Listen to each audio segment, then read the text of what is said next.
The screaming started before dawn, a sound like tearing metal, rising from the dark streets and echoing between ruined buildings. You wake up to it, heart pounding, the kind of sound that tells you the world has already slipped past the point of saving. The infection hasn't just spread, it's changed. The dead aren't slow anymore. They learn. They adapt. The zombie outbreak just got worse. Subscribe to Think What If for more stories that push your imagination to the edge. The air reeks of smoke and rot. You press your face against a broken window, watching the fog roll through the empty city. Somewhere below, a flare pops red against the mist.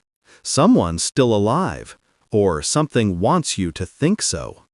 Your breath frosts the glass as footsteps echo in the stairwell. You count them. 1, 2, pause, 3. It's not random, it's stalking you, not rushing, almost curious. You remember when the infected would mindlessly lurch at any sound. Now they listen. You can feel it. Listening back, how do you stay quiet when every heartbeat gives you away? The city used to hum with life. Now it breathes through whispers. Cars sit rusted and half-eaten by moss. Billboards still glow in half-dead flickers, their smiling faces mocking the silence.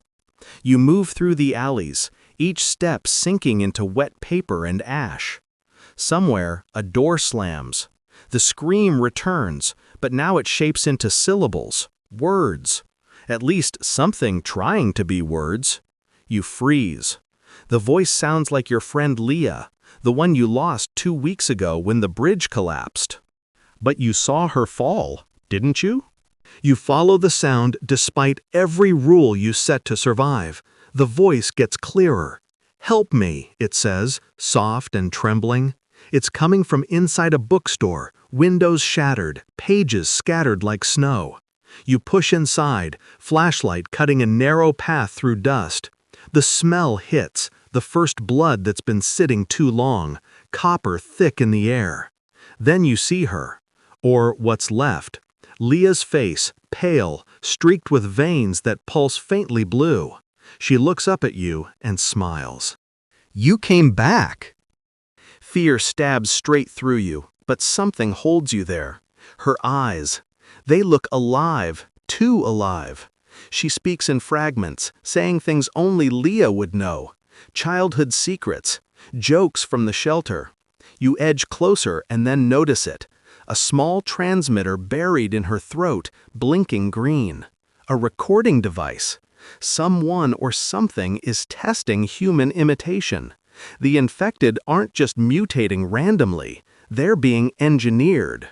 You step back, but her hand shoots out, unnaturally fast, grabbing your wrist. Her skin burns cold. "Stay," she whispers. "It's safer when you stay." You break free, sprint through the rows, and crash into the street. Rain starts to fall, sharp and acid-smelling. Your jacket sizzles where the drops hit. The storm's been changing too. Whatever's in the air, it eats through fabric, skin, and reason. You pull your hood tight and run toward the sound of the flare gun. Someone else must have survived. But the thought gnaws at you. What if it wasn't a call for help? What if it was bait? Around the next corner, light flickers inside a subway entrance. An old generator hums below, steady and warm. You follow it down, one cautious step at a time. At the bottom stands a small group of 5 people, armed but exhausted. They stare as you approach. One of them, an older man with a jagged scar down his jaw, asks your name. You tell him. He nods. "You made it through the north route," he says. "That means you've seen them change." His voice trembles when he adds, "They're learning faster than we can kill them." He leads you to the back where a wall of monitors flickers with security feeds. Grainy footage shows infected clusters moving through the streets, not wandering, but forming patterns, spreading in formation. One video shows them tearing apart a barricade without frenzy or noise, like workers on a task. "They're communicating," the man whispers, "not with words, signals, like a network." You watch in silence, realizing what he means. The outbreak isn't chaos anymore. It's a strategy. What could think like that? And why would it want to? Night hits hard. The others sleep in turns, but you can't. The hum of the generator sounds like breathing. You scroll through old recordings on the monitors, searching for proof that it was always this bad. Then you see something on one of the tapes, a convoy of trucks moving through the city weeks ago, before communications went down. Logos on the sides reading Genesic, the biotech company that claimed to be developing a cure. The truth prickles under your skin. Maybe there was never a cure. Maybe there was an upgrade. You wake the scarred man, show him the footage. His face turns gray. He mutters about government contracts, about soldiers vanishing from quarantine zones. They weaponized it, he says, turned evolution into a project. You think it got worse by itself? No, someone made sure it would. His words hang heavy in the stale air. You feel the walls tightening around you. If the infected are organized, maybe the living are too, and not on your side. A noise interrupts your thoughts. A distant clatter, then static crawling across the radios. One of the group, a woman with a rifle, tunes the dial. A voice cuts through the static. Crisp, mechanical. Containment protocol in effect. Coordinates, Sector 4. The message repeats, monotone and unending. You check the map. You're in Sector 4. They're not rescuing survivors. They're cleaning up evidence. How far would you go now to stay alive? You pack quietly. The others notice too late. By the time they argue, the first explosion blooms overhead. The tunnel shakes, lights die. Fire floods the upper station. You scramble through smoke, lungs burning. The roof caves in, sealing two of them behind rubble. You can't even scream. You drag the scarred man toward a back service door and burst into daylight. The city is on fire. Helicopters slice through the clouds, spraying something silver into the air. A mist that moves like intent. And then the infected start running toward it, drawn like moths to flame. What do they know that you don't? The world turns kaleidoscopic. Ash rains down in glittering sheets. Every sound feels stretched thin, unreal. The man coughs red onto his sleeve. His skin shimmers, veins shifting under it like worms. You realize he's breathing the mist. You try to pull him away, but he pushes you back. "You can't fight the design," he says, voice cracking. "We were never meant to survive this." He smiles in a way that doesn't belong to him anymore. You run. You run until your legs forget your name. Darkness swallows the edges of the city. You find shelter in a collapsed parking garage. The sirens in the distance grow faint. You rest against the concrete, counting your breaths like coins. A sound rustles beneath the rubble. One eye blinks open in the dark, alive, human, terrified. A teenage boy crawls out, skin streaked with soot. "You're real," he says, clutching your sleeve. You nod. He asks if they're still somewhere safe.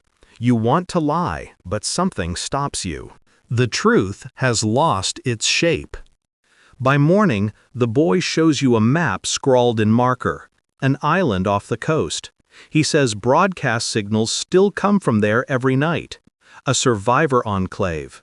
You've both heard rumors, but now it's something more, a direction. You scavenge a small boat from the flooded docks, patching holes with wire and tape. The sea smells wrong, sour and electric. When you push off, the city fades behind a gray curtain, its skyline reduced to teeth biting the horizon.